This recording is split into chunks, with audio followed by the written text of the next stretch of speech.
As an apologist and as a pastor, I've often felt like I struggle to fit perfectly in either role. When you think typically about apologetics, you're thinking of the left brain approach of logic, truth, theology, doctrine. We love that kind of stuff as apologists. But then when you often think about many of the churches today where they do not put an emphasis on things such as truth and doctrine, what ends up happening is they'll focus on relationships and love, which are very important. In fact, that's where the transformation takes place.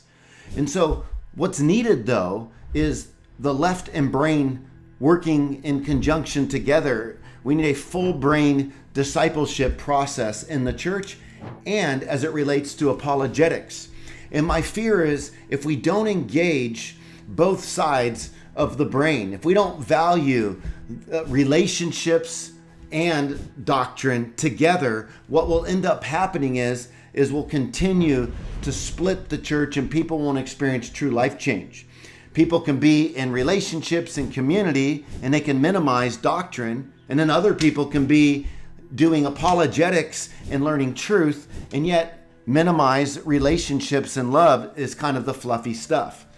Well, in his book, The Other Side of the Church, neurotheologian Jim Wilder, he writes this, and I think as those of us that are interested in apologetics and bringing about this kind of discipleship, we need to engage transformative relationships. And so here's what Wilder writes. He says, when we neglect right brain development in our discipleship, we ignore the side of the brain that specializes in character formation.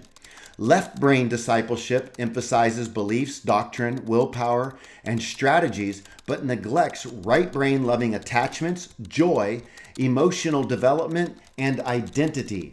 Ignoring right brain relational development creates Christians who believe in God's love, but have difficulty experiencing it in daily life, especially during distress. When Christian leaders do not train people in love, relational skills, and identity, this neglect produces a half-baked discipleship. Most leaders, like me, have never developed their own maturity skills. Churches are filled with leaders who are gifted at theology, preaching, and vision casting, but may not have relational, emotional skills.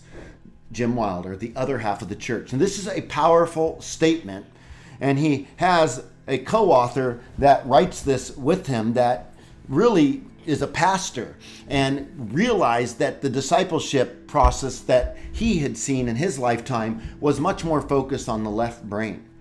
Well, do you ever feel stuck? Do you ever feel like you struggle to change? Could it be because we're engaging so much of the left brain? We're studying truth, we're studying apologetics, we're studying philosophy, yet we struggle to find that deep core change of our inner self, seeing that old self die. So does God really change us? I want to answer that question because I feel like I too have emotional immaturity gaps in my life that could use some fixing. I'd say yes, he does fix us. He does change us. He does repair us. But there's a caution, and it's this. The change we yearn for is unlikely to be some quick, miraculous fix. That's especially true as it relates to our core character defects.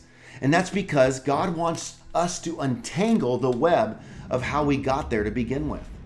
If we look for a quick fix, we will remain stuck and become disillusioned with God, which will in turn result in hopelessness, despair, and an eventual shutting down of our very selves.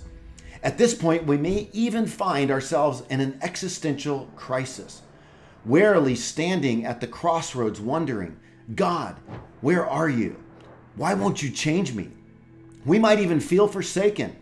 That's why it's crucial for us to remember that change of the deep sort, the kind that addresses the very core of our inner being, is slow and only comes through much reflection in the context of a healthy, agape-oriented community, which in time enables us to get at the root system without fear of shame and condemnation, so we can actually move beyond mere surface change and experience lasting transformation. That's where the miracle resides, not in the quick fix, but in the deep fix. While the quick fix would certainly be easier, or may even seem nice, without the hard work, without the sweat, and without the tears, we'll never have a true understanding of ourselves. Without the agony, we'll fail to know the ins and outs of why we do what we do to begin with. And without the angst, we'll remain blinded to the cause and effect of our character. And without the process, we may even cheapen change and sit in judgment over others as we secretly think, why don't they just grow up? Change is not that hard. But that's a lie. Change is hard. It cuts us, and it cuts us deep. And here's why. The slow-baked change that transforms the core of who we are brings us out of the other side with compassion, empathy, humility, and the kind of insight God can really use to help us spread core change to others. This kind of change will give you a ministry, an audience, and a story worth listening to. So don't give up. Don't get weary, because there's a gold mine of character to be discovered. So grab a shovel and start digging. A treasure awaits you.